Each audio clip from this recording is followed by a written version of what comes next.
اس حالت میں دن گزر رہے تھے اور ملک شام میں کفر سر اٹھا رہا تھا، پھل پھول رہا تھا۔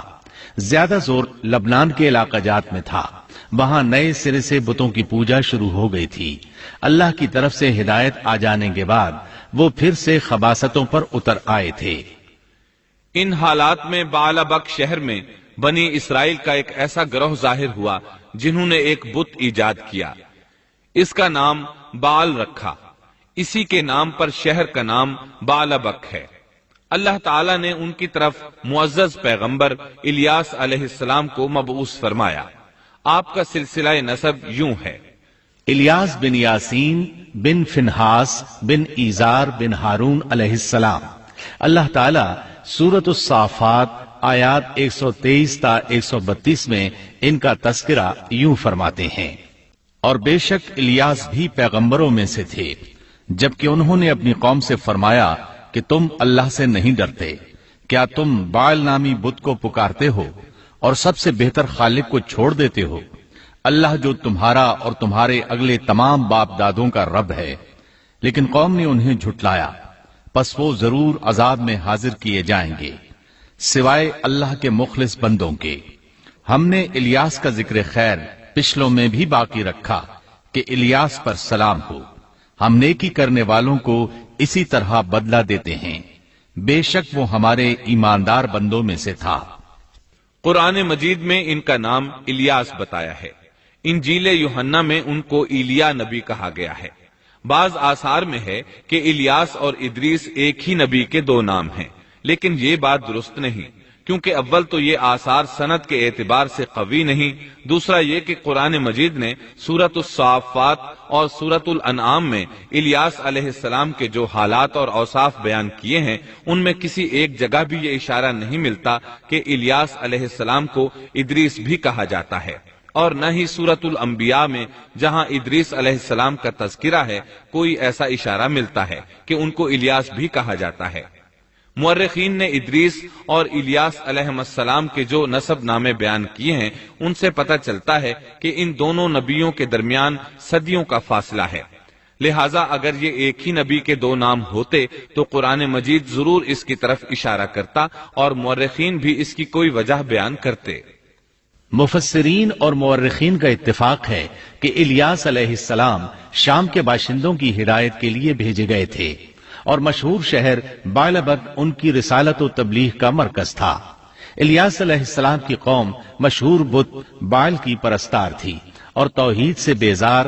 اور شرک و کفر میں مبتلا تھی۔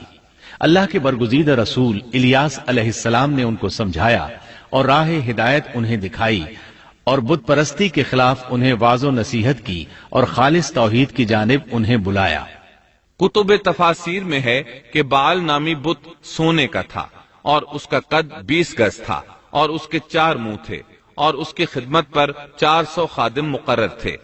الیاس علیہ السلام کے زمانے میں یمن اور شام کا محبوب دیوتا یہی بت تھا، اور بعض مورخین کا خیال ہے کہ حجاز کا مشہور بت ہبل بھی یہی بعل تھا۔ سورۃ الانعام میں الیاس علیہ السلام کا جن آیات کے اندر ذکر آیا ہے وہ نوح اور ابراہیم علیہ السلام کی اولاد اور ان کی نسل کے انبیاء و رسل کی ایک مختصر فہرست ہے۔ اللہ تعالیٰ سورۃ الانعام آیت 84 تا 86 میں فرماتے ہیں: اور ہم نے ان کو اسحاق دیا اور یعقوب، ہر ایک کو ہم نے ہدایت کی، اور پہلے زمانے میں ہم نے نوح کو ہدایت کی، اور ان کی اولاد میں سے داؤد کو اور سلیمان کو اور ایوب کو اور یوسف کو اور موسیٰ کو اور ہارون کو، اور اسی طرح ہم نیک کام کرنے والوں کو جزا دیا کرتے ہیں، اور نیز زکریا کو اور یحییٰ کو اور عیسیٰ کو اور الیاس کو، یہ سب نیک لوگوں میں سے تھے، اور نیز اسماعیل کو اور یسع کو اور یونس کو اور لوط کو، اور ان میں سے ہر ایک کو تمام جہان والوں پر ہم نے فضیلت دی۔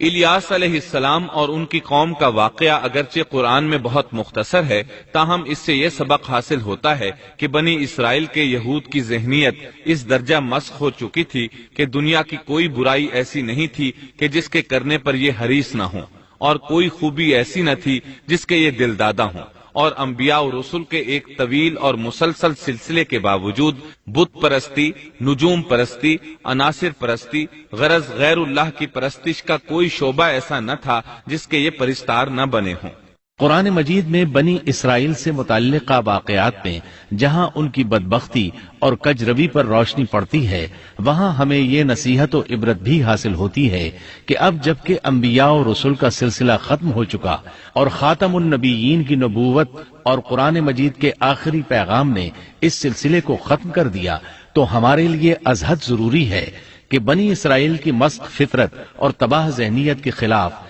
احکام الہی کو مضبوطی سے پکڑیں اور ان میں ہیلا سازی اور ٹیڑھ پن سے کام نہ لیں، ان کی خلاف ورزی کی جرات نہ کریں،